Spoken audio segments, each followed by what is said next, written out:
다 같이 성경을 들고 기립하시기 바랍니다. 봉독해 드릴 말씀은 에베소서 4장 17절에서 24절 말씀을 제가 봉독해 드리겠습니다. 이것은 하나님의 말씀입니다. 그러므로 내가 이것을 말하며 주 안에서 증언하노니 이제부터 너희는 이방인이 그 마음에 허망한 것으로 행함 같이 행하지 말라. 그들의 총명이 어두워지고 그들 가운데에 있는 무지함과 그들의 마음이 굳어짐으로 말미암아 하나님의 생명에서 떠나 있도다. 그들이 감각 없는 자가 되어 자신을 방탕에 방임하여 모든 더러운 것을 욕심으로 행하되 오직 너희는 그리스도를 그같이 배우지 아니하였느니라. 진리가 예수 안에 있는 것 같이 너희가 참으로 그에게서 듣고 또한 그 안에서 가르침을 받았을진데 너희는 유혹의 욕심을 따라 썩어져가는 구습을 따르는 옛사람을 벗어버리고 오직 너희의 심령이 새롭게 되어 하나님을 따라 의와 진리의 거룩함으로 지으심을 받은 새 사람을 입으라. 아멘. 다 같이 앉으시기 바랍니다. 에베소서 4장은 크게 네 문단으로 구분이 된다라고 제가 4장 설교할 때 여러분들에게 말씀을 드렸죠.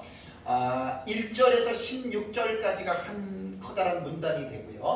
요 1절에서 16절은 두 단락으로 나누어집니다. 1절에서 6절, 7절에서 16절이 되고 두 번째 문단은 17절에서 24절까지입니다. 오늘 이제 설교하는 이제 내용이 오전에 하는 내용이 17절에서 24절의 두 번째 문단이고 세 번째 문단은 25절에서 32절까지가 세 번째 문단이고 이제 마지막은 이제 장은 넘어갑니다. 5장으로 넘어가는데 1절에서 2절까지가 4장에 속해 있는 그 큰 문단으로 볼 때 네 가지 문단으로 이제 이렇게 나누어집니다. 그래서 이제 이번 시간에는 제가 이제 그 두 번째 문단이죠. 지난번에 지난주에는 코로나 때문에 우리가 예배를 제가 말씀을 전하지 못했습니다. 그래서 이제 지지난주에 첫 번째 문단인 이제 1절에서 16절에 있는 내용이죠. 여기서 이제 7절에서 16절 요 부분을 가지고서 제가 이제 2시간에 걸쳐서 설교를 했습니다. 왜냐하면 대단히 지금 중요한 내용이기 때문에 그렇습니다. 그러고 나서 이제 이번 주 설교하는 내용은 이제 두 번째 문단의 내용입니다. 두 번째 문단의 내용인데 첫 번째 문단은 이제 그 1절에서 16절은 교회의 하나됨과 성장에 관한 내용이라고 그랬죠. 교회가 원래 교회는 하나고 그다음에 이제 그 교회는 성장해야 된다라고 이렇게 되어 있고요. 그래서 이제 1절에서 6절이 한 단락이고 그다음에 7절에서 16절이 한 단락이라고 말씀을 드렸습니다. 그다음에 17절에서 24절은 오늘 설교할 내용이 중요한 어떤 화제를 말한다면 옛사람을 벗어버리고 새 사람을 입으라는 내용입니다. 이게 이제 화제가 되고 그 다음에 이제 25절에서 32절 오후에 30절까지 설교할 내용인데요. 거기에는 새 사람의 삶에 대한 실제적인 그 행해야 할 윤리적 지침들에 대해서 이제 25절에서 30절까지는 그렇게 이제 말씀을 하고 있습니다. 이제 32절까지 그렇게 되죠. 그 다음에 이제 마지막 이제 문단인 네 번째의 5장 1절에서 2절은 결론적인 권면에 관한 내용입니다.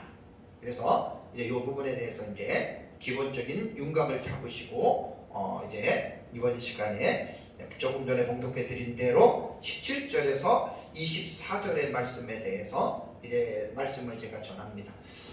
이제 그 설교를 들어가기 전에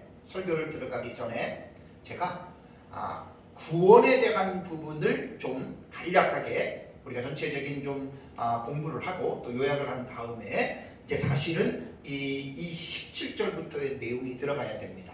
왜 그러냐면 이제 구원에 대한 그 올바른 그 지식을 우리가 이해를 해야 사실은 이제 17절부터 옛사람을 벗어버리고 새 사람을 입는 그 성화의 과정이거든요. 이게 이제 집중적으로 이해를 하고 우리가 이제 들어갈 수가 있습니다.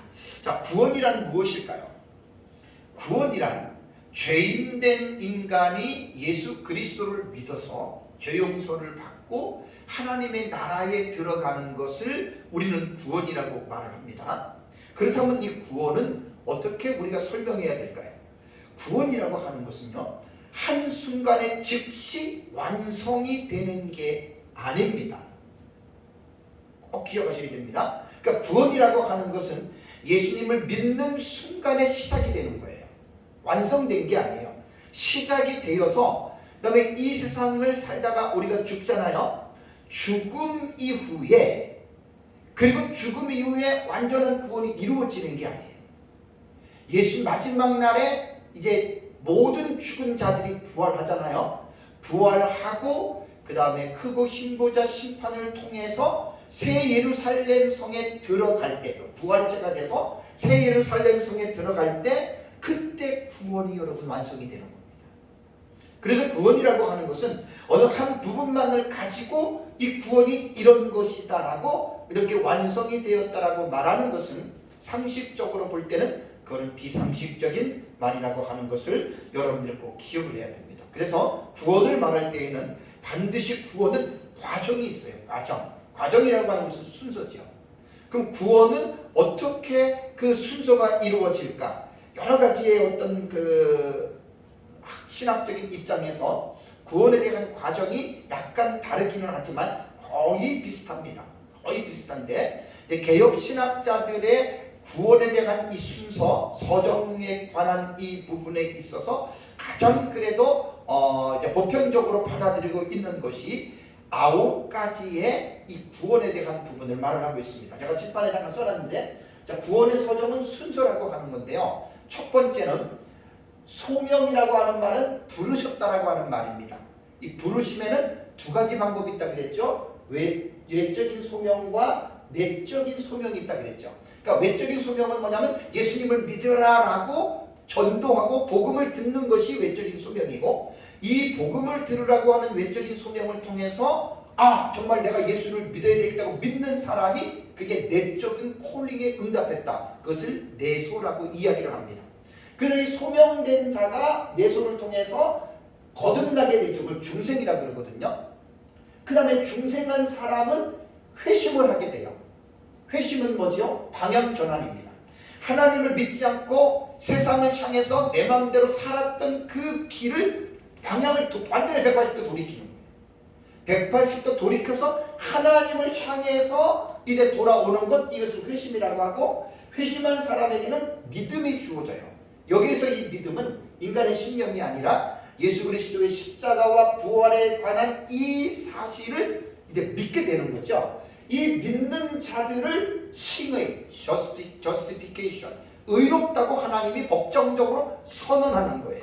그래서 이 칭이 된 자는 양자는 뭐냐면 하나님의 아들로, 원래 모든 인간은 죄인으로서 마귀의 아들로 태어났잖아요. 근데 이제 믿는 순간에 하나님의 아들로 입양, 양자가 되는 겁니다. 그 다음에 이제 하나님의 자녀로 양자가 됐다? 끝이 아니에요.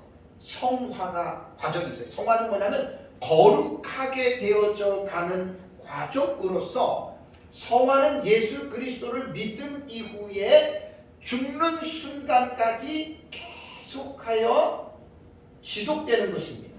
그러니까 소명부터 양자까지는 이건 순간적이에요. 순간적.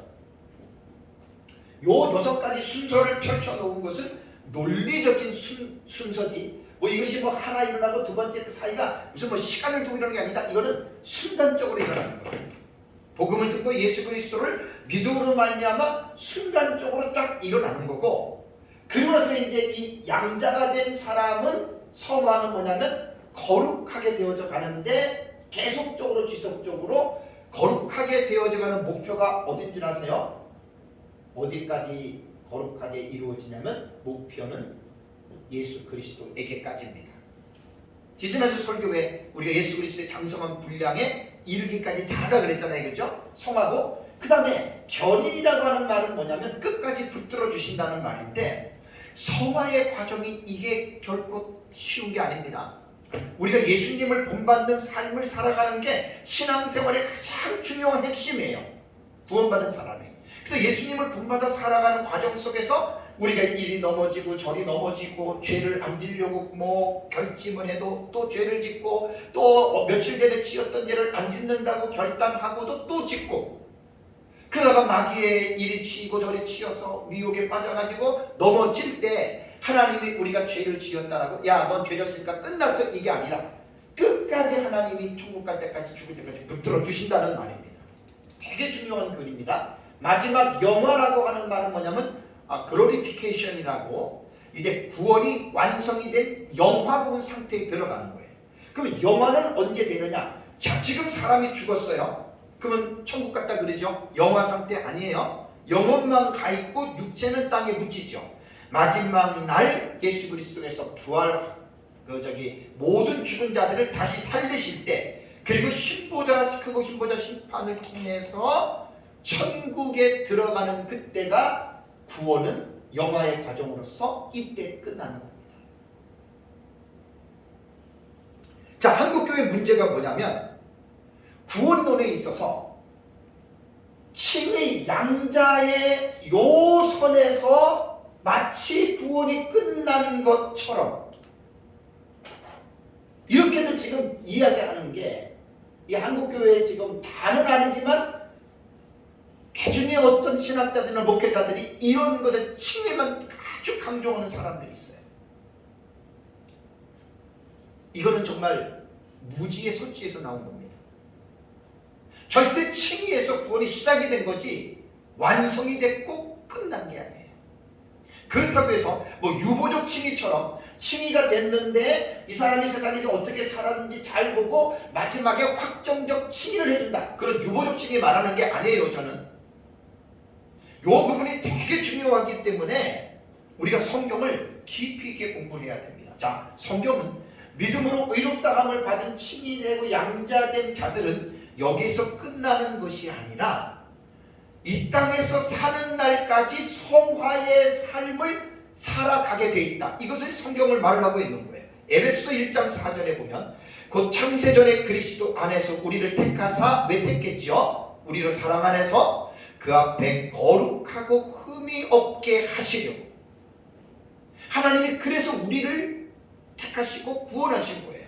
에베소서 2장 10절에도 우리는 그가 만드신 바라 그리스도 예수 안에서 왜 만들었죠? 선한 일을 위하여 지으셨어요.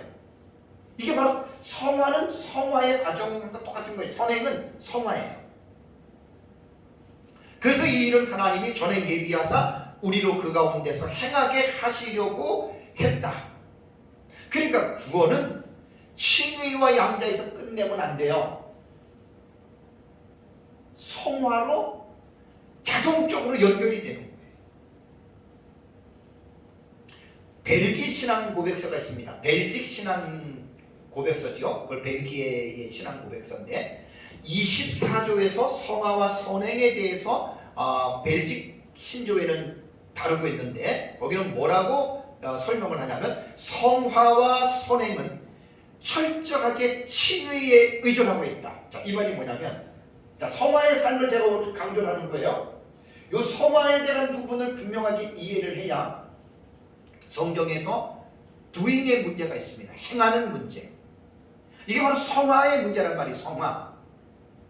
이 성화에 관한 문제는 칭의와 양자와 이것은 의존하고 있는 거예요. 이게 독립되거나 끊어진 게 아니에요. 그러니까 쉽게 말하면 칭의된 예수 그리스도를 믿고 의롭다 칭함을 받은 사람은 자연히 성화가 그냥 이어지는 거예요. 여기다가 구분하면 안 되고 이거를 갈라버리면 안 되고 이것이 구별됐다라고 말을 하는 것은, 여러분 이것은 정말 그야말로 무지의 수치에서도 너무너무 정말 이건 이해할 수 없는 그러한 사실입니다. 그래서 그 벨기에 신조, 벨직 신조 24조의 그 성화와 선행에 대해서 뭐라고 얘기하냐면, 우리는 하나님의 말씀을 들은 것 성령님의 역사하심으로 말미암아 이제 1항이 사람 안에 생기는 이 참된 믿음이 그 사람을 중생하게 하여 새 사람으로 만든다는 것을 믿습니다가 1항이고, 2항은 이 참된 믿음은 그 사람으로 하여금 새로운 삶을 살게 해준다. 이게 바로 성화를 말하는 거예요. 성화. 칭의됐다고 끝난 게 아니에요.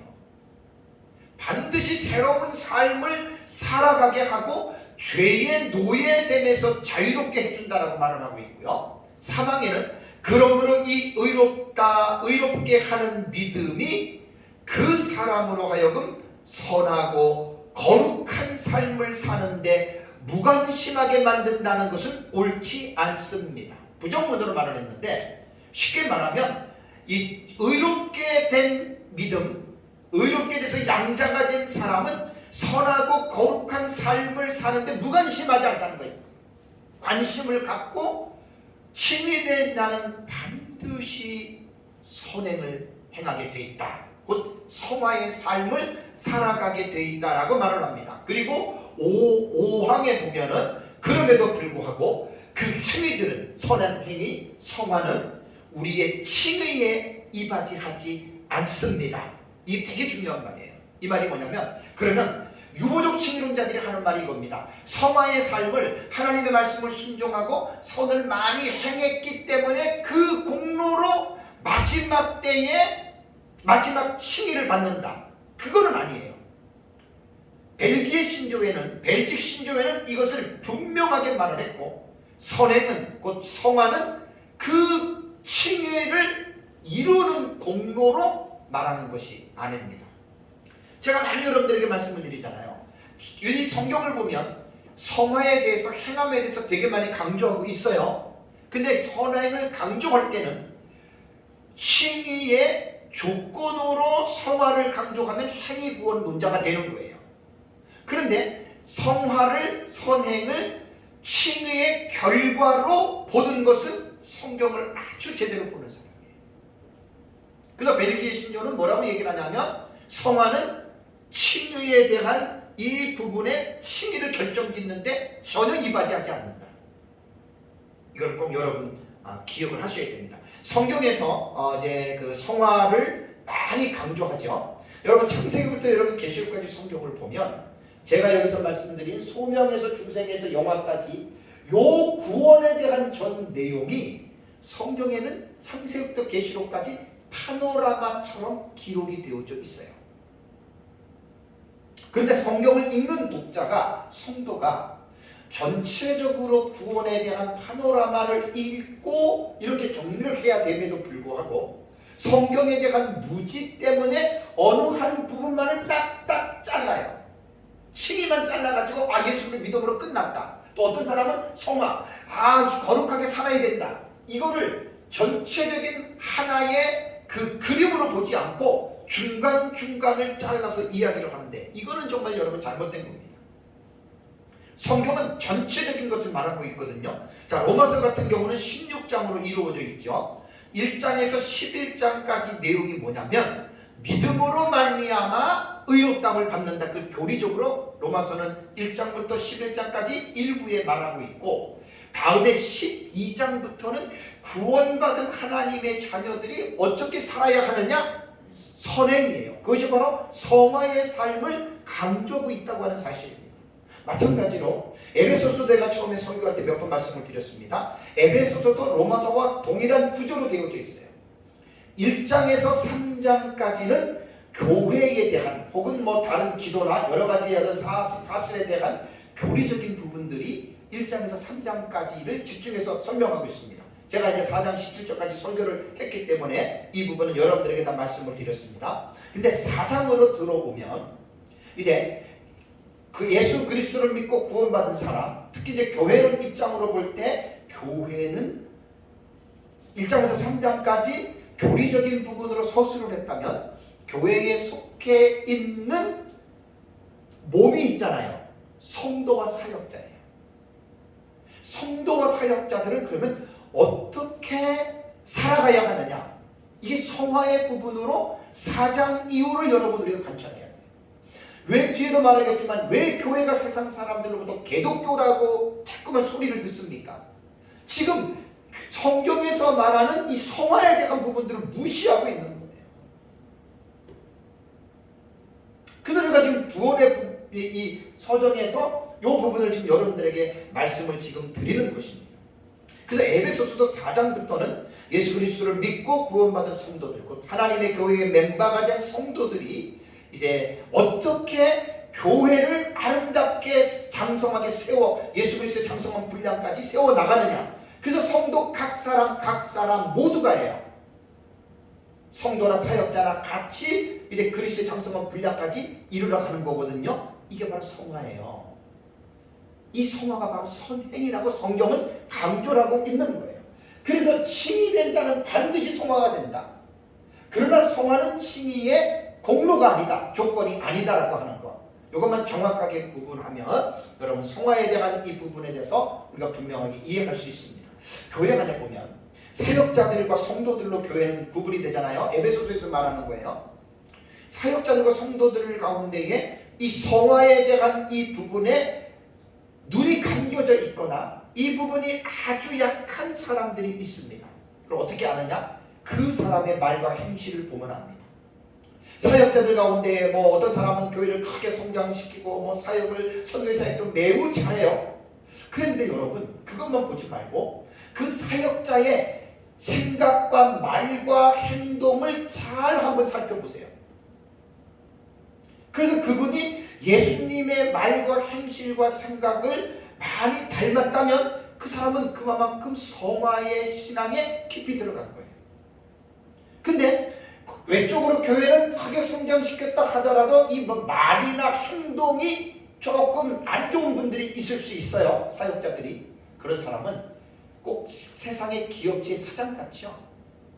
정말 목사에 대한 목회자에 대한 거룩한 어떤 인격이나 인품을 보지 못하고 말도 막 함부로 하고 행동도 함부로 하는 사람이 가끔 있습니다. 그런 사람들을 가리켜서 우리는 이 성화에 대한 이 신앙이 그분은 아직 깊이 있게 못 들어간 거예요. 성도들도 마찬가지입니다.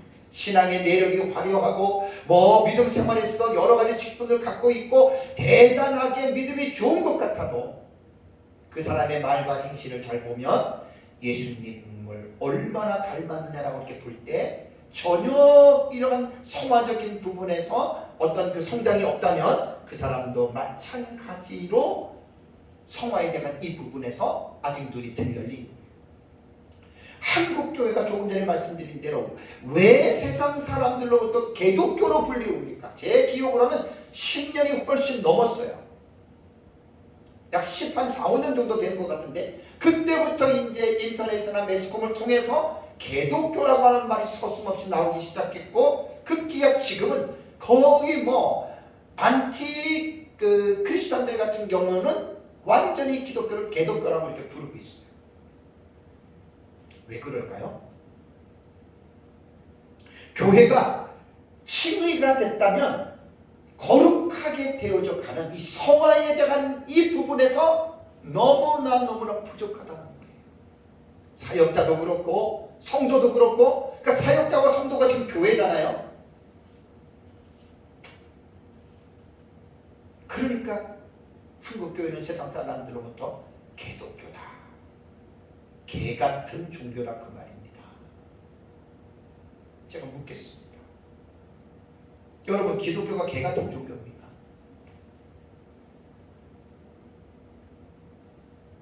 예수 그리스도가 어떤 분입니까? 예수님의 제자들이 어떠했습니까? 초대교회 성도들이 어떻게 살았습니까? 온 백성들로부터 칭송을 받았잖아요.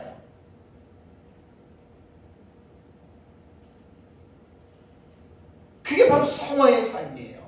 그게 바로 여러분 선행이라는 거예요. 그래서 이제 17절부터 옛사람을 벗어버리고 새사람을 입으라. 그러니까 옛사람은 땅에 속한 거예요. 새사람은 하늘에 속한 거예요. 그래서 제가 설교 제목을 땅에 속한 옛사람을 버리고 하늘에 속한 새사람을 입으라라고 하는 이 부분은 성화에 연결되는 부분입니다. 성화에 관한 말씀이고 이 초명부터 쭉 연결이 되는 거예요. 구원을 딱 자르지 마세요. 지금 우리는 구원을 이루어가는 중입니다. 칭의 받은 자는 성화에 지금 이루어가는 거예요. 그래서 완전히 마지막 날 부활 때까지 영화될 때까지는 구원을 잘라서 말하지 마시라는 얘기예요. 제 얘기는. 자, 그러면 17절부터 24절까지에 대한 말씀을 제가 이제 주의를 하겠습니다. 자, 17절과 19절은요. 구원받은 에베소 교회 성도들에게 바울이 땅에 속한 이방인들과 같이 너희는 살아가지 말아라라고 하는 내용입니다. 17절과 19절이. 그리고 20절과 24절을 보면은 성도들은 그리스도로부터 그런 삶을 배운 게 아니기 때문에 이방인들의 삶과는 다르기 때문에 너희는 새 사람을 입어야 된다 이렇게 표현하고 있습니다. 자, 그러면 먼저 첫 번째 단락인 17절에서 19절 말씀을 보겠습니다. 자, 17절과 19절을 볼 때 우선 17절을 먼저 볼까요? 17절. 그러므로 내가 이것을 말하며 주 안에서 증언하노니 이제부터는 너희가 이방인이 그 마음에 허망한 것으로 행함같이 행하지 말아라 라고 말을 합니다. 자, 본절 17절에서는 두 가지 동사가 나오죠. 이것을 말하며 그 다음에 뭐라고요? 또 증언하노니라고 두 가지 동사를 붙여서 지금 바울이 말을 하고 있습니다. 자, 이 말의 의미는 이렇습니다. 내가 주 안에서 엄숙히 선언한다는 말입니다. 곧 바울이 지금 하는 말이 매우 중요하고 이 내용은 매우 긴박함을 지금 강조하는 거예요. 그래서 두 가지 동사를 말하며 증언한다라고 붙여가지고 지금 바울이 이 에베소서 표현하고 있습니다. 자, 바울은 자신의 말하는 내용이 출처가 뭐냐? 어디에서라 그랬죠? 엔 그리스도요. 주 안에서요. 예수 안에서 내가 지금 말을 하고 있다라고 하는 이 표현을 볼 때에 자신의 권위가 아니라 예수 그리스도께서 부여하신 그 권위를 가지고 내가 지금 너희들에게 말을 하고 있다라고 지금 이것을 강조하고 있는 겁니다. 본절을 다시 한번 쉽게 원문을 사역적으로 읽어드리면 여러분은 이방인들이 그 마음의 무익함 가운데서 사는 것처럼 더는 그렇게 살아가지 마십시오. 이런 뜻입니다. 자, 에베소 교회 성도들은 본래 하나님을 알지 못했던 이방인들이었죠. 그런데 그들이 바울이 전해준 복음을 듣고 예수 그리스도를 믿음으로 말미암아 예수 그리스도와 다시 함께 살리심을 받고 함께 하늘에 앉은 하나님의 자녀가 되었습니다. 그럼 하나님의 자녀가 되었다면 이제 그들은 하나님의 자녀에 걸맞는 신분에 걸맞는 삶을 살아가야 한다라고 하는 말입니다. 그러니까 예수 믿고 구원받았으면 그것으로 끝났다는 게 절대 아닙니다. 예수 믿고 구원을 받았으면 이제는 구원받은 사람이 어떻게 살아야 할 것에 대한 거룩한 삶, 곧 성화의 삶에 집중하고 관심을 가지라고 하는 말입니다. 그러니까 본절의 말씀을 미뤄볼 때 에베소 교회 성도들 가운데에 하나님의 백성이 된 이후에도 여전히 교회 안에 성도들이 이방인들의 삶을 따르고 있는 성도들이 있었다라고 하는 것을 여러분 우리는 유추할 수가 있죠. 그래서 본절에서는 이방인의 삶을 성도들이 어떤 삶을 따랐는지에 대해서 지금 17절에 말하는 게 뭐라고 그랬죠? 이방인이 그 마음에 허망한 것을 행함같이 행하지 말아라 그랬습니다. 여기 허망하다라고 하는 마타요테스라고 하는 이 단어는 공허하다, 헛되다, 무익하다, 목적이 없다, 덧없다 혹은 무가치하다 다 이렇게 뜻으로 보는 것이 가장 옳습니다. 풍성하게 제가 말씀을 드린 겁니다. 그러니까 하나님을 믿지 않는 이방인들의 그 마음 자체가 공허해요, 헛되요, 무가치한 마음이 있어요. 왜 그러냐면 그들의 마음 안에 참된 진리이신 하나님이 없어요. 그렇기 때문에 공허하는 거예요. 그러니까 세상 사람들은 마음이 공허하니까 그 공허한 마음을 달래기 위해서 세상의 온갖 것들로 채우지요. 쾌락, 방탕함, 술 취함, 도박, 마약, 음란, 우상 숭배, 그 외에 온갖 일들을 죽을 때까지 반복하면서 죽어요. 알코올 중독자들 참 불쌍한 사람들입니다. 죽을 때까지 술에 중독이 돼서 나중에 합병증으로 죽지요. 마약도 마찬가지고 도박도 마찬가지고 쾌락도 마찬가지고 모든 것들이 여러분 다 그렇습니다. 왜 그렇죠? 자기들의 마음속에 허망한 마음이 있어요. 텅 빈 마음이 있어요. 그래서 그것을 우리처럼 예수 그리스도를 믿고 하나님으로 채우면 모든 것이 끝나잖아요. 만족하면서 살잖아요. 감사하면서 살잖아요. 근데 이방인들은 그게 없어요. 마음에 허망해요. 저는 바닷물을 마셔보진 않았지만 이론적으로 볼 때 바닷물이 짜잖아요. 갈증이 날 때 물이니까 마셔요. 그러면 그 염분 때문에 계속 먹어야 된다 그러죠. 자, 계속 먹으면 어떻게 돼요? 배가 불러서 죽어요. 마치 세상 사람들의 삶은 이렇습니다. 돈, 명예, 쾌락, 우상숭배, 결코 그것이 인간의 허망한 마음을 결코 메꿔주지 못하고 채워주지 못합니다. 그래서 우리는 예수 믿지 않는 사람들에게 복음을 전해야 돼요. 다음에 땅에 속한 이방인들의 삶의 모습을 18절과 19절에 바울이 구체적으로 묘사를 했는데 18절을 볼까요? 자, 그들은 어떻게 사는 사람들입니까? 그들의 총명이 어두워지고 그들 가운데에 있는 무지함과 그들의 마음이 굳어짐으로 말미암아 하나님의 생명에서 떠나 있도다. 이방인들은 이렇다는 거예요. 마음이 허망한데 그들은 이렇게 산다는 거예요. 여기 총명이 어두워졌다라고 하는 말은 뭐냐면 총명은 생각을 말합니다. 곧 마음도 말하고 여기에서 이해력까지 말을 하는데 이방인들의 근원적인 상태는 우리 에베소서 2장 1절에서 말씀을 드린 대로 허물들과 죄들로 죽었죠. 그러니까 그들은 이해력이 총명이 어두워질 수밖에 없는 거예요. 그 다음에 또 18절에 뭐라 그랬죠? 그들 가운데에 있는 무지함이라 그랬죠. 이 아그노이아라고 하는 이 무지라고 하는 말은 우리말 그대로 아는 것이 없어요. 자, 무엇에 대해서 알지 못하느냐? 하나님에 대해서 아는 것이 없다라는 말입니다. 여기에 무지는 영적인 세계에 대해서 하나님을 믿지 않는 자들은 전혀 영적인 지식이 없어요.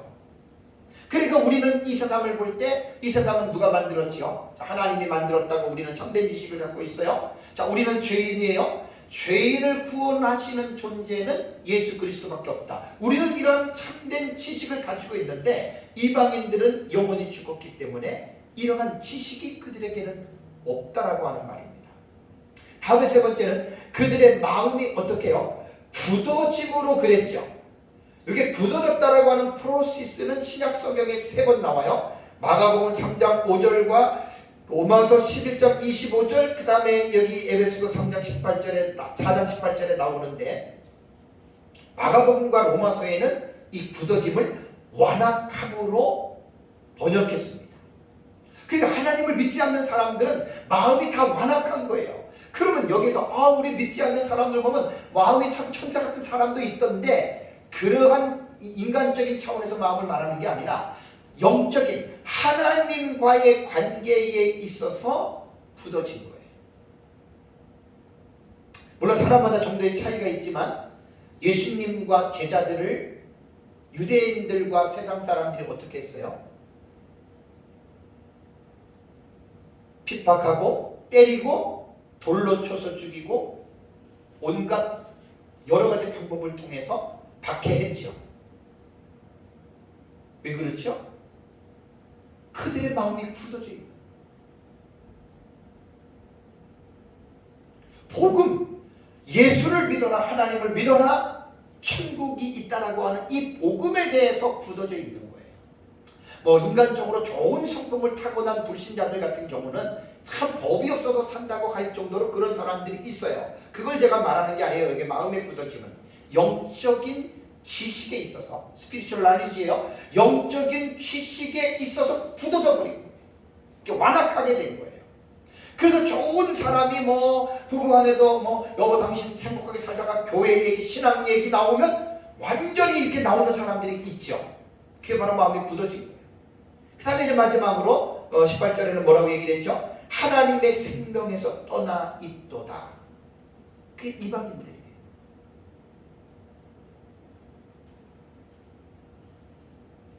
그러니까 이런 사람들의 행동을 본받지 말라라고 말을 하는 것입니다. 다음에 19절을 볼까요? 19절은 어떻게 묘사했죠? 그들이 감각 없는 자가 되어 자신을 방탕에 방임하여 모든 더러운 것을 욕심으로 행하되 이렇게 사는 사람들이라는 거예요. 이방인들은. 하나님 안 믿는 사람들은 여기에 감각 없는 자들이 되었다라고 하는 이 아팔게우라고 하는 이 단어가 사전적 의미는 아픔을 느끼기를 그쳐요. 그러니까 무감각한 거예요, 말 그대로. 신약성경에 딱 이 본문에만 한 번 나옵니다. 그래서 어느 사전에는 뭐라고 나오냐면 이 아팔게우라고 하는 이 말의 본래 의미는 피부가 굳어져서 아주 딱딱하게 굳어져서 더는 아픔을 느끼지 못하는 상태라고 그래요.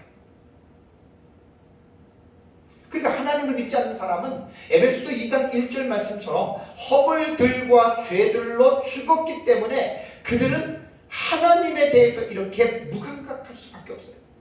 우리가 뭐 예수를 믿어라, 하나님의 나라가 있다, 예수님 재림한다, 전혀 거기에서 감각이 있을 수 없죠. 다음에 두 번째는 어떤 삶을 삽니까?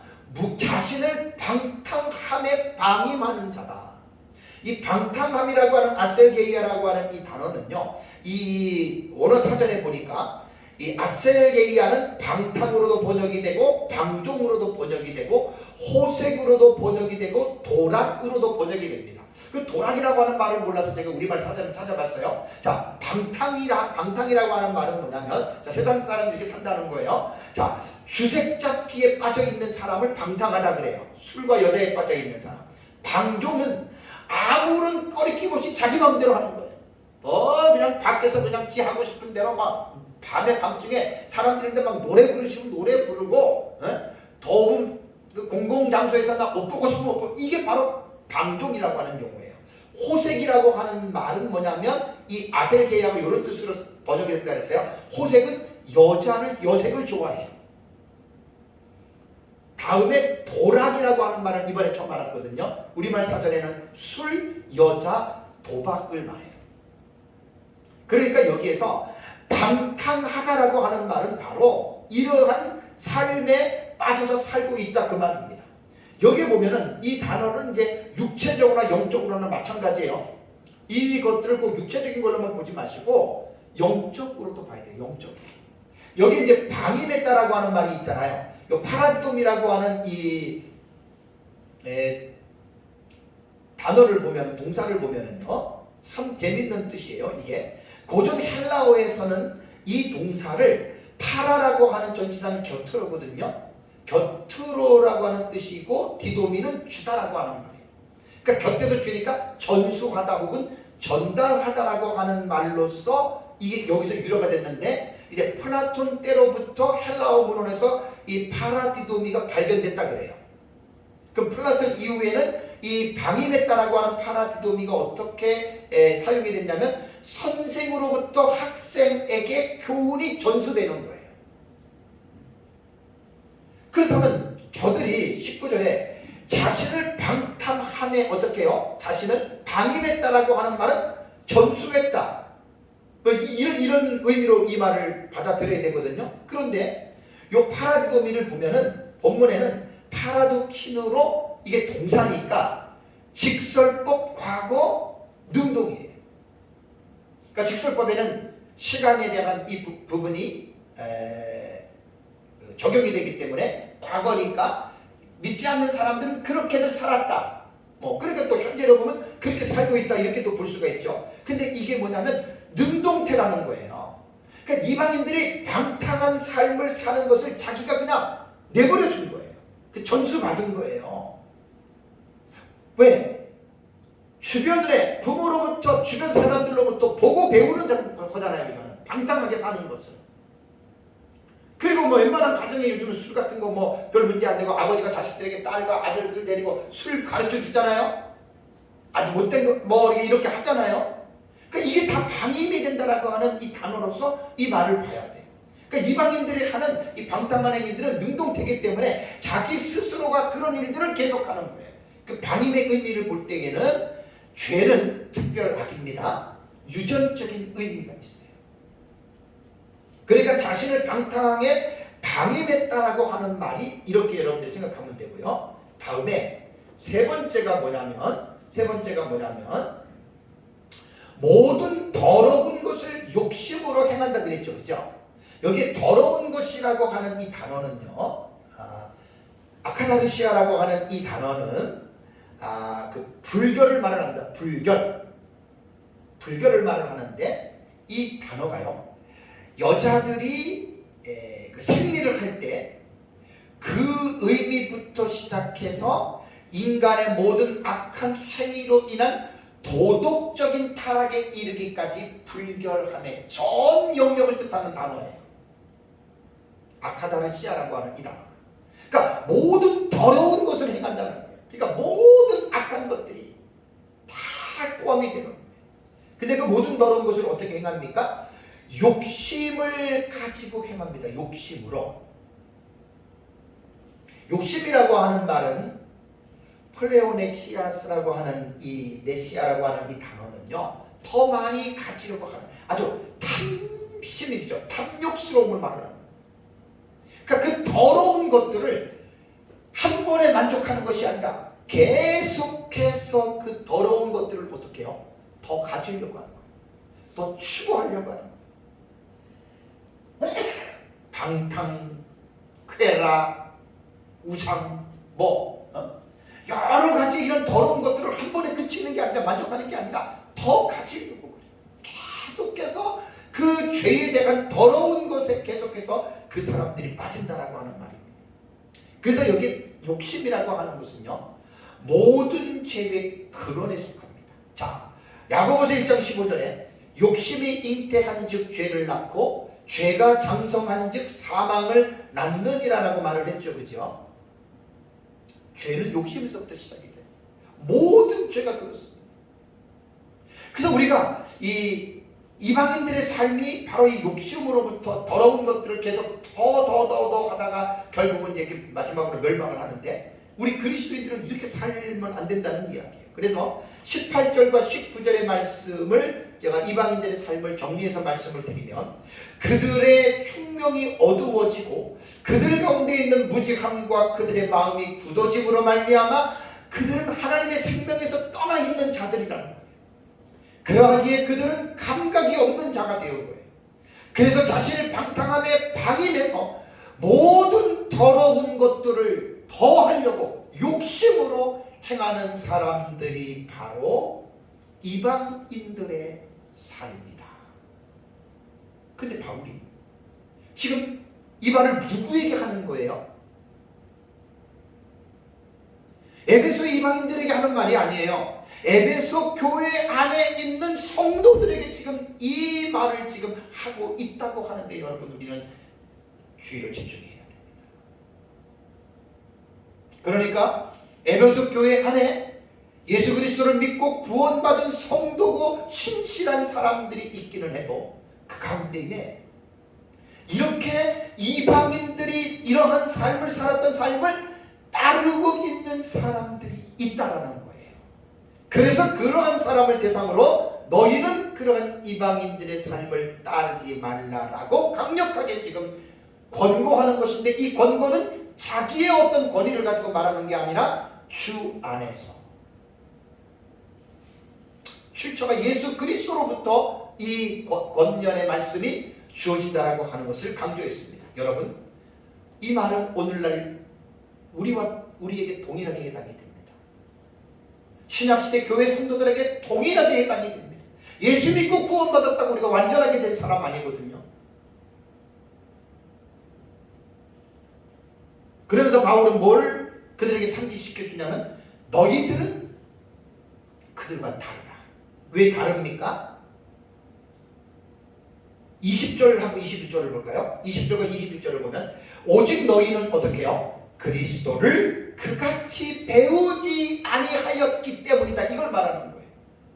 그 다음 21절에도 진리가 예수 안에 있는 것 같이 너희가 참으로 그에게서 예수 그리스도에게 듣고 또한 그 안에서 가르침을 받았을진대라고 하는 이 말은 뭡니까? 너희는 이미 복음을 듣고 나를 통해서, 사역자를 통해서 이렇게 살지 말라고 배우지 않느냐, 그 말이에요. 그걸 지금 상기시켜줘요.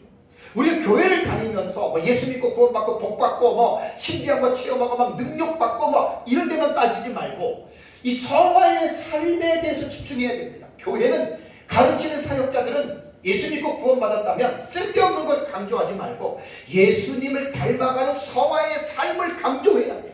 생각이 거룩해야 되고, 말이 거룩해야 되고, 행동이 거룩해야 되고, 우리가 예수 믿기 전에 살았던 옛사람이 있잖아요. 그 옛사람의 행실이 죽을 때까지 우리 안에서 지금 이게 붙어 있는 거예요.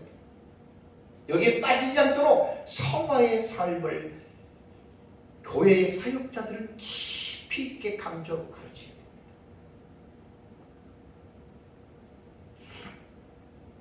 하나님의 말씀은 단순한 지식이 아닙니다.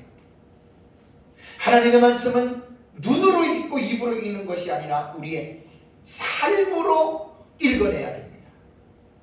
그래서 이 하나님의 말씀이 우리의 삶을 통해서 말씀대로 순종하게 되면 그것이 거룩한 삶이 되는 거예요. 그게 바로 성화고, 그 거룩한 삶의 모티프는 바로 예수 그리스도에게 있다라고 하는 거.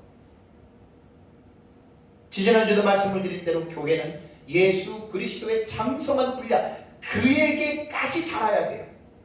성도나 사역자. 이게 바로 성화의 교훈입니다.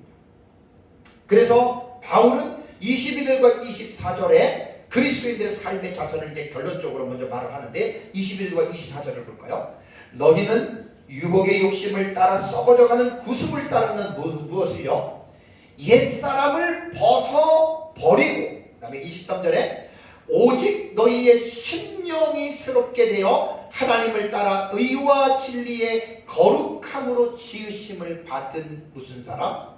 새 사람을 입으라. 그러니까 17절부터 21절까지에 대한 내용들을 근거로 해서 22절과 24절은 결론적인, 단락의 한 결론적인 부분이에요.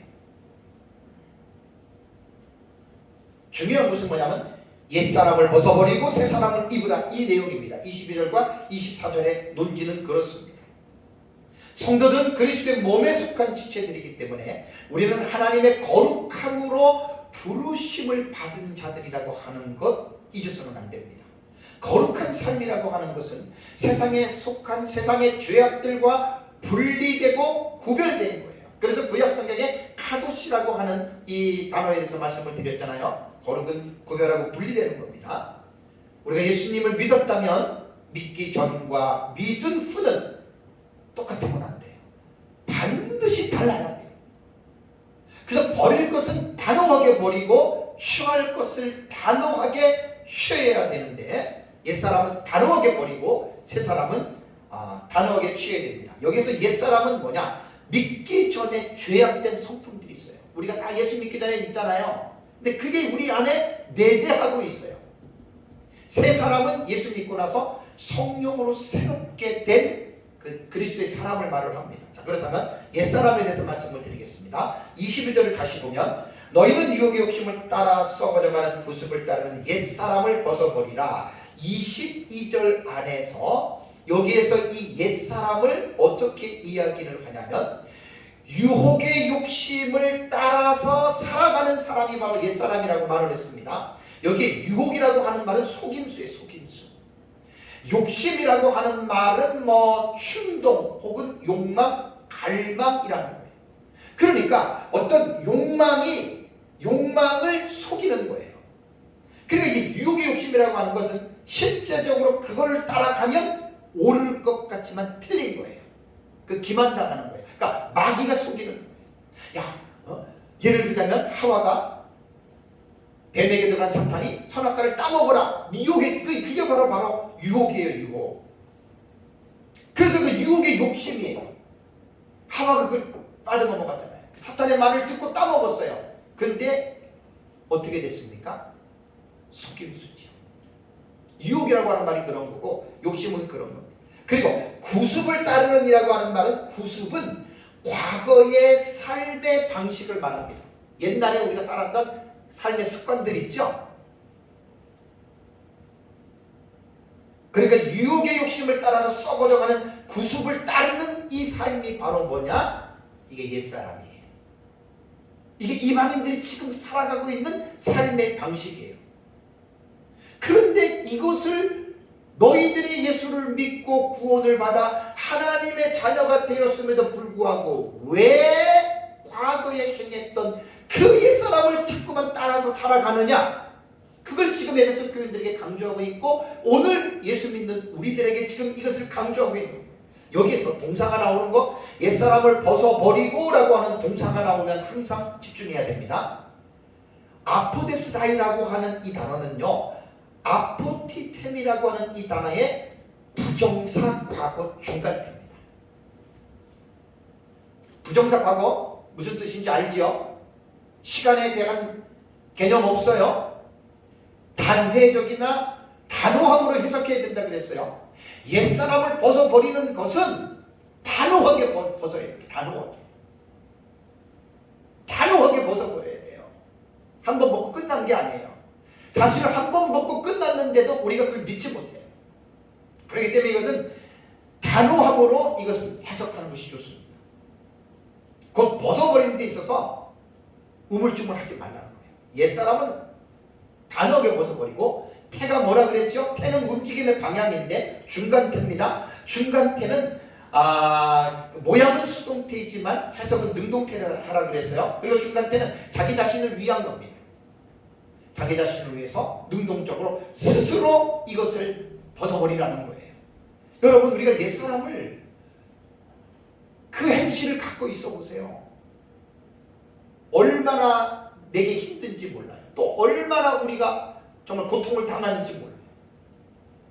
그래서 이 옛사람에 대한 유혹의 욕심을 따라서 살아가는, 이 구습을 따라가는 이 옛사람은 단호하게 여러분 버려야 됩니다. 근데 억지로 버리지 마세요. 본문은 뭐죠? 중간태는 능동태로 해석해라 그랬죠? 자기 스스로가 옛사람에 대한 이 옷을 여러분 벗어버려야 됩니다.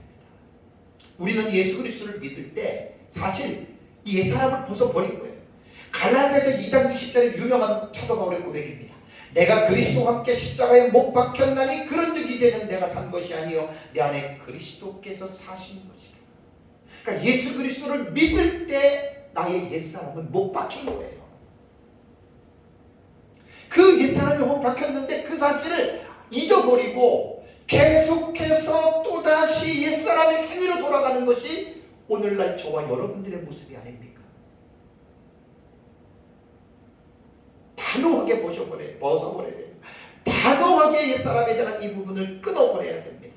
옛사람의 실체가 유혹의 욕심을 따라서 썩어져가는 그 삶을 살아가기 때문에 단호하게 우리는 벗어버려야 되고, 자기 자신을 위하여 스스로 억지가 아닌 옛사람을 벗어버려야 됩니다.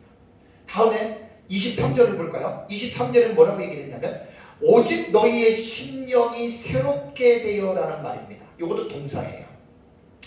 제가 동사만 나오면 상당히 집중을 합니다. 자, 새롭게 되어라고 하는 아나네오라고 하는 이 단어는요, 갱신하다, 새롭게 한다라고 하는 말입니다. 이것도 신약 성경에 딱 요 23절에 한 번만 딱 사용이 된 단어예요. 요 단어가 어떻게 사용이 됐냐면 아나네우스다이라고 하는 요 단어가 아나네오의 이것도 부정사 현재 수동태입니다. 자, 너희의 심령이 새롭게 되어라고 말을 했습니다. 자, 그러면 여기에서 보면은 심령을 갖다가 이 푸뉴마라고 하는 단어거든요. 그래서 성령으로 우리의 마음을 새롭게 하라고 하는, 이렇게 또 번역하시는 분이 있기도 한데 난 그것도 틀리지는 않다고 봅니다. 그러나 우리의 그 마음의 영이라고 해도 괜찮아요. 단 이 심령이 새롭게 되는 것은 우리 힘으로 안 되는 건 사실이에요. 여기 성령의 도우심이 필요해요. 현재형이잖아요. 현재는 뭘 말하죠? 계속해서입니다. 이 사람이 사는 날까지 전 삶의 여정에서 예수 그리스도를 믿고 치리가 됐다면 죽을 때까지 우리의 마음이 새로워져야 돼요. 그래서 수동태로 됐습니다. 수동태로. 우리 자신이 새롭게 할 수 있는 사안이 아니에요. 우리는 새롭게 되기를 갈망하는 그 갈망은 우리가 갖고 있어야 돼요. 그게 우리가 해야 될 책임입니다. 기도입니다. 하나님, 나를 이렇게 새롭게 해주세요. 부족하고 연약한 저를 혼자 내버려 두지 마시고 성령의 은혜로 나를 새롭게 해주세요. 그 수동태로 되어 있어요. 성령 하나님에 의해서 새롭게 되는 거죠. 그렇다면 새 사람은 무엇입니까? 24절을 보니까 하나님을 따라 의와 진리의 거룩함으로 지으심을 받은 새 사람을 입으라. 자, 새 사람은 두 가지 측면에서 생각해야 됩니다. 공동체적인 측면이 있고, 새 사람은 개인적인 측면이 있습니다. 새 사람은. 자, 이 말이 뭐냐면 공동체적인 측면은 2장 15절을 보시면 에베소 2장 15절에 법조문으로 된 계명의 율법을 폐하셨으니 이는 이 둘로 자기 안에 한 새 사람을 지어 그랬죠. 그죠? 하나의 새 사람이에요. 여기서 말하는 새 사람은 믿는 유대인들과 믿는 이방인들의 연합이죠. 근데 왜 여기서 새 사람을 단수로 표현했을까요? 우리는 문법적으로 이런 것을 단수는 단수지만 뭐라 그래요? 단수 집합체입니다. 하나의 새 사람이 단수로 기록이 됐지만 이 의미는 단수 집합체로 우리가 읽어야 돼요. 그 다음에 개인적인 면에서는 오늘 그 본절에서 말하는 것처럼 개인을 두고 하는 말이에요. 아까 갈라디아 2장 20절에 내가 그리스도와 함께 십자가에 못 박혔나니 그런즉 이제는 내가 산 것이 아니라 내 안에 그리스도께서 사신 것이라. 그게 바로 새 사람이에요. 이건 개인적인 측면에서 새 사람, 뉴맨이라고 하는 이것을 우리 개인적으로 받아들여야 되고, 고린도후서 5장 17절에도 누구든지 그리스도 안에 있으면 새로운 피조물이다. 이건 개인적인 것을 말하는 겁니다. 자, 여기서 새 사람은 둘째 아담인 예수 그리스도와 연합해서 심령이 새롭게 되어서 의와 생명의 지배 아래서 사는 존재를 바로 새 사람이라고 하는데, 이것이 바로 새 사람의 실체입니다. 다시 한번 24절을 보시면 하나님을 따라 뭐라고 그랬습니까? 의와 진리의 거룩함으로 지으심을 받은 이라고 새 사람의 실체에 대해서 말을 했습니다. 여기 보면은 하나님을 따라 지으심을 받은 이라고 하는 이 단어를 원문을 보면은요, 카타데온 크리스텐타라고 하는 이 말이 있거든요. 이 말이 뭐냐면 하나님을 따라서 하나님께서 창조하셨다는 말이에요. 그 뭐가 생각이 나죠? 하나님이 세상에서 아담을 창조하실 때 하나님이 인간을 어떻게 창조했습니까?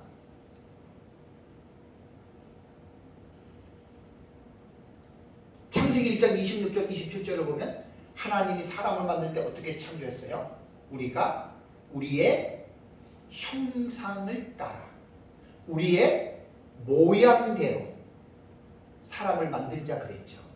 그러니까 여기서 지금 뭐냐면 에베소서에서 지금 의와 진리의 거룩함으로 지었다라고 하는 이 말 있잖아요. 여기에 요 지었다라고 하는 이 말이 바로 창조했다라고 하는 말이에요. 여기 보면은 재창조하셨는데 세 사람의 실체를 보면은 원문을 보면은 우리말은 의와 진리의 거룩함으로라고 이렇게 말을 했는데 원문을 보면은요 진리라고 하는 알레게이아스라고 하는 앞에 관사가 붙어 있습니다. 테스라고 하는 관사가 붙어 있어요. 이 테스가 뭐냐면 소유격입니다. 이거 기성란 교수님 책에 나와요. 그러니까 진리라고 하는 단어에 소유격이 붙어서 이 진리라고 하는 이 단어가 앞에 있는 의와 거룩함을 수식해 주는 거예요. 그러니까 원문의 용례를 따라서 번역하면 우리말은 그냥 의와 진리의 거룩함으로 이렇게 말했잖아요. 이렇게 읽으면 안 되고 진리의 의와 거룩함으로 이렇게 읽어야 된다라고 하는 말입니다. 그러니까 참된 의와 참된 거룩함 이렇게 읽으라는 말이에요. 의와 거룩함이 참된 것을 강조하는 거예요. 원문을 볼 때 이렇게 읽어야 됩니다. 그러니까 하나님께서 재창조하신 새 사람은 실체가 뭐냐? 참된 의와 참된 거룩함으로 하나님께서 창조하셨다고 하는 말입니다. 그러면 의와 거룩함은 사실 하나님의 속성에 속한 거예요. 하나님께서는 둘째 아담이신 예수 그리스도 안에서 믿는 이방인들과 믿는 유대인들을 한 세 사람으로 창조하신 것은 하나님의 형상으로 창조했다라고 하는 말이 되는 거예요. 첫 아담과 마찬가지로. 그래서 참된 의와 참된 거룩으로 하나님께서는 성도들을 그리스도 안에서 바로 창조했기 때문에 성도들은 참된 의와 참된 거룩함의 그 자세와 성품을 가지고 하나님을 섬기고 또한 이 세상에서 그렇게 살아가야 한다라고 하는 말입니다. 의라고 하는 이 말이요, 디카이오시네라고 하는 단어 명사거든요. 요건 이제 디카이오스에서 유래가 됐는데, 의로운 사람의 덕을 말하고 그런 또 의로운 사람의 자질, 또 의로운 사람의 상태를 말을 하는 아주 중요한 말입니다. 71역본에서는 히브리어 체데크라고 하는 단어, 올바른, 공정한, 의로움. 그래서 이제 구약 성경의 히브리어에는 체데크 그러면 의로움으로서 번역되는 아주 단어고요. 가끔 이 헤세드라고 하는 이 단어도 의로 번역이 되는 단어입니다. 구약의 헤세드라고 하는 단어는 선함, 친절, 긍휼의 영어로 이제 가끔 사용을 했다고 해요. 자, 그러면 신약 성경의 명사 디카이오시네라고 하는 이 신약 성경의 의의가 지금 중요한데 이 뜻을 좀 자세하게 말씀드리는 거예요. 신약 성경에 92번 사용이 됐습니다. 92번이 사용이 됐는데 참 폭넓게 사용이 됐습니다. 제 원어 사전을 보면은 참 좋습니다. 저에게 보기엔 너무 좋아요. 너무 풍성하게 되어 있어요. 그래서 제가 몇 가지를 딱 줄이면, 이 넓은 의미에서 디카이오시네는요, 그의 의무를 이행하는 자의 상태에서 의로움, 또한 하나님께서 받아들여질 수 있는 조건, 그게 의로움이라는 거예요. 또 삶의 성실 혹은 믿음, 또 순결, 정직, 그다음에 올바름, 대체적으로 이러한 것들이 디카이오시네라고 하는 단어에서 번역을 했기 때문에 우리가 지금 중요한 거는 뭐죠? 세 사람의 실체는 참된 의가 있어야 된다는 거예요.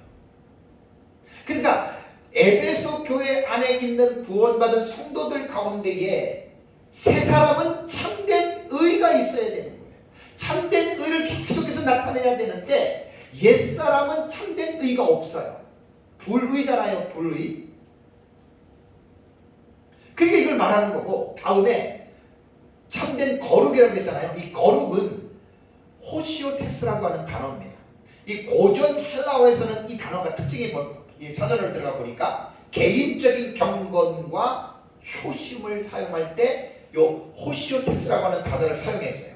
그래서 이 호시오테스는 내적인 성향으로도 표현되고 외적인 이 거룩은 신들에 대한 제의적 예배를 표현할 때 이 단어를 사용했다 그래요.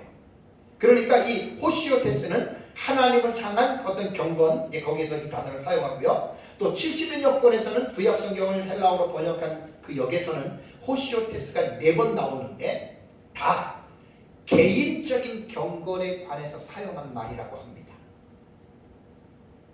그래서 신약 성경에 딱 2번 나오는데 누가복음 1장 75절에서는 구원의 시대에서 의인의 성결한 생활, 이 거룩이잖아요.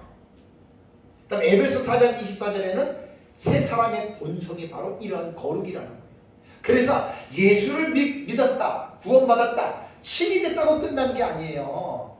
성화에서 거룩하게 되는 예수 그리스도를 닮아가는 이 거룩함이 우리 안에 계속해서 자라야 돼요.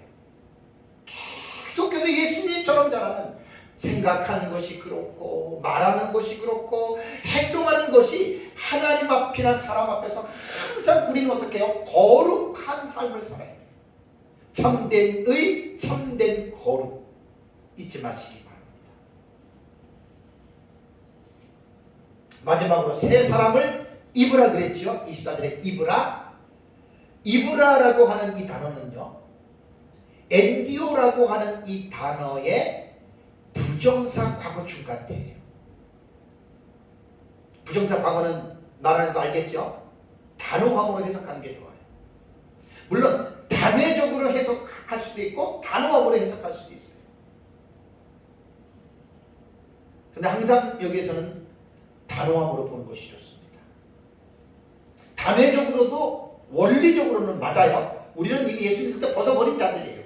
근데 자꾸만 우리는 옛사람의 그 행실을 나타내잖아요. 그럴 때는 단호한 의미에서 입으라라고 이렇게 또 강조할 필요가 있다는 거예요. 이 옷을 입어놓고 입은지를 모르는 거예요. 이게 태가 중간태입니다. 중간태는 뭐지요? 자기 자신을 위하여입니다. 남을 위해서 입는 게 아니라 자기 자신을 위하여 입는데 억지로 입는 것이 아니라 중간태는 능동적으로 해석을 해야 하기 때문에 자기가 스스로 능동적으로 새 사람을 입으라는 거예요. 사랑하는 성도 여러분, 예수 그리스도를 믿고 구원받은 사람은 옛사람을 벗어버리고 새사람을 입었다는 사실을 먼저 잊어버리면 안 됩니다. 예수님을 믿고 구원받았다고 우리가 완전한 사람이 된 것은 아닙니다. 믿는 순간에 내면의 본질은 변화가 됐어요. 사탄의 지배하에 성령 하나님의 지배로 순간적으로 변화가 된 것은 사실입니다. 그렇다고 해서 구원받았다고 모든 것이 새롭게 된 것은 절대로 아닙니다. 내적인 영혼의 본질은 바뀌어졌어도 예수님을 믿기 이전에 우리의 옛사람의 죄악된 본성이 우리가 이 세상에 떠날 때 죽을 때까지는 우리 안에서 공존하고 있어요. 절대로 여러분 이것은 못 벗겨내요. 그래서 이 세상에서 사는 날까지는 이 옛사람의 과거에 행했던 이 죄악된 본성은 뗄래야 뗄 수 없는 운명이라고 하는 것을 인식하셔야 됩니다. 그리고 우리가 옛사람이 본성이 자꾸만 드러날 때 바울의 고백처럼 그리스도 예수 안에 있는 자는 십자가에 나를 못 박았다라고 하는, 그러니까 옛사람을 벗어버렸다라고 하는 이 말씀을 다시 한번 기억하시고 옛사람의 행위가 드러날 때 우리는 성령의 능력으로 이러한 사실들을 꾹 누르고 여러분 이겨내야 됩니다. 그것이 바로 새 사람을 입었다고 하는 것들을 증명할 수 있는 것입니다. 우리가 나그네 여름을 살아가면서 구원받은 성도의 신분이 무엇인지, 우리 옛사람을 벗어버린 것이고 새 사람을 입은 것입니다. 그럼에도 불구하고 우리가 부족하고 무지하고 연약해서 사탄의 미혹을 받아서 옛사람의 행실을 에베소 교회 성도처럼 자꾸만 잃어간 부분들이 드러나게 된다면 그때 우리가 이 말씀을 가지고 정신을 차리고 우리가 옛사람의 행위를 하지 말고 늘 새로운 사람의 신분으로 승리하는 삶을 살아가시기를 주님의 이름으로 축복합니다. 다 같이 우리 기도